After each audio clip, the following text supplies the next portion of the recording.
What would Halo Infinite be like if Bungie was still the developer?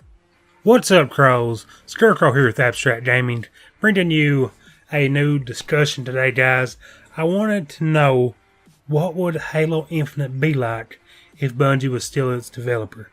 I mean, just going by how Destiny has turned out, I wanted to know if they applied possibly that same formula to Halo, what would it actually turn out to be like? Would it be any better than what 343 is doing? Or would it be some game that we wouldn't even recognize? So I got a few plot points here, so let's go ahead and dive into the first one, and that is it would have RPG elements. So think about it. If Master Chief could level up from his initial point and to the point he'll end up at, think about it. Maybe his aim would be better, maybe his ground pound, he wouldn't start out with it, but he would get it over time and have all these new abilities. Find a new armor that would give him faster speed, jump higher, all these cool things. And honestly, that sounds like it would have been pretty cool.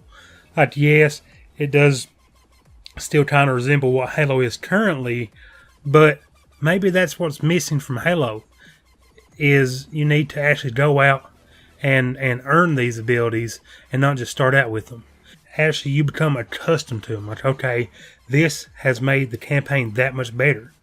Like playing Crackdown, you start out with this player that can't really jump high, drive fast, shoot well, or anything. But as you go along, you and this character grow together. You and him become this character. And that might be what Halo would need with these Spartan abilities. We need to grow together and just progress as we go and become one. The second would be new characters. And this is actually a second point as well, with amazing customization. If you take what they did with Halo Reach, had today the best customization. I mean, it was fantastic. Every player you played against, somewhat or another, looked different than the one who was wearing that recon helmet earlier. He's got different shoulders, different lightning effects, all this, and it was fantastic. One of the best things about Halo Reach is how much you felt like your character.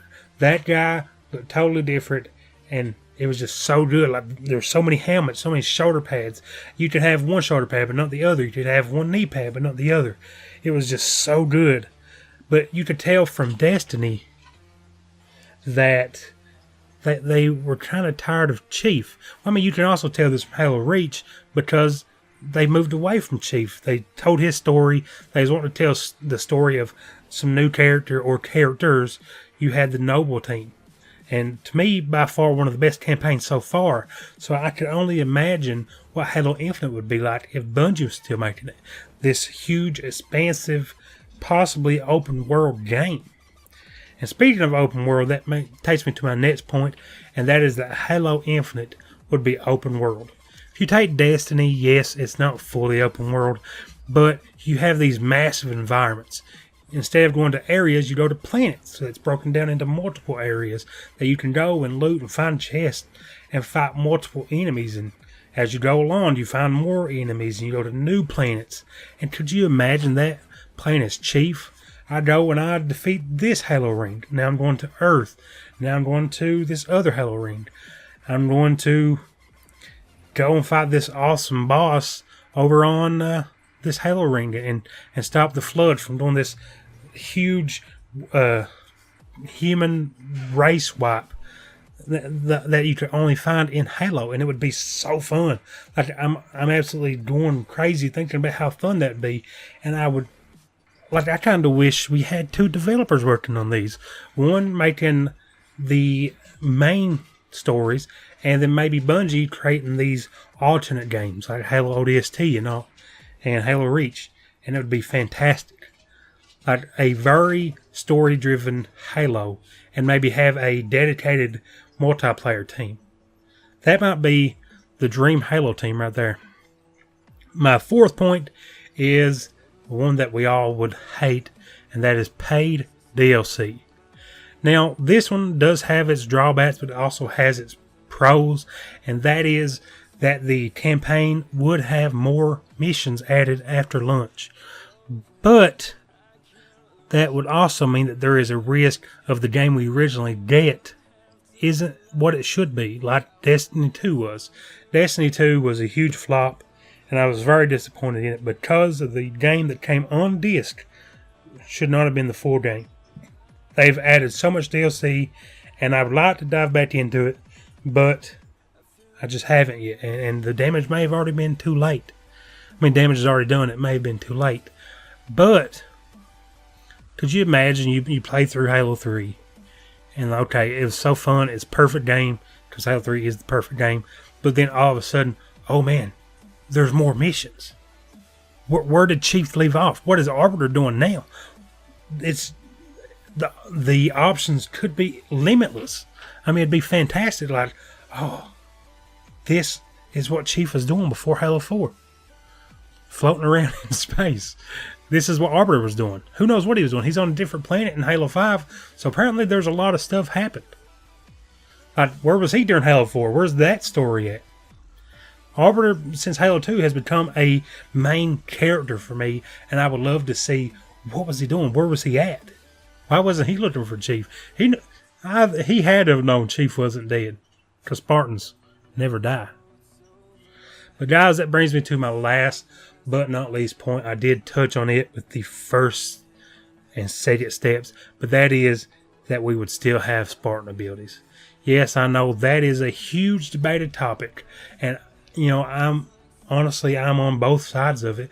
I do think the multiplayer should not have Spartan abilities, but the campaign should. So I kind of have a foot in the water and out of the water, if you want to say. But from Halo Reach and from Destiny, you can tell that is what Bungie was wanting, and that was the path that they were going to take. And honestly, for a campaign side, it's not that bad of an idea. And honestly, Destiny, where it had nothing to start from, and we wasn't used to this formula like Halo 1, 2, and 3 were, it worked so well. Like Destiny 1, my goodness, what probably one of the best games of all time. Like, I did, finally get bored of it, but that is from constantly playing it for months and months and months. Like, that's what you need, is a game that can pull you in and just make you forget of your surroundings. But in Halo, it's not needed, at least for a multiplayer standpoint. But in campaign, it's like, how many people, like we all hear, go back to classic. How many of them are talking about campaign? 0%. You go and you play Rainbow Six Vegas 1, and then you go and you play and you're thinking, oh man, this needs sprint, it's super slow. You go and you play Rainbow Six Vegas 2, and they added sprint. Oh my gosh, this is the perfect Rainbow Six Vegas. I think even Siege has sprint, and it works fantastically. And that's what they need. They need to know how to improve on the Halo formula. That doesn't necessarily mean add new things, but that also doesn't necessarily mean don't add new things. But Spartan abilities, I don't know. I definitely know it isn't needed in multiplayer. Custom games, add it fine. I mean, it is fun using sprint, playing those mazes and those jump mazes and those custom games. But in a competitive Halo, it doesn't fit. But guys, that is going to be all for this video. Hopefully you enjoyed it. And I want to thank each and every one of you for the support on the last Halo video. You guys are amazing. I mean, like, seriously, seeing the growth on my channel the last few days, it's extremely exciting, guys. And oh my gosh, thank you. I can't say, I'm speechless, and it's not going unnoticed. Like, it is fantastic. We'll be making more videos soon, Halo included, but also some Red Dead Redemption 2 and possibly some Resident Evil 2, depending on how everything works out. But guys, like always, God bless, and don't forget to wipe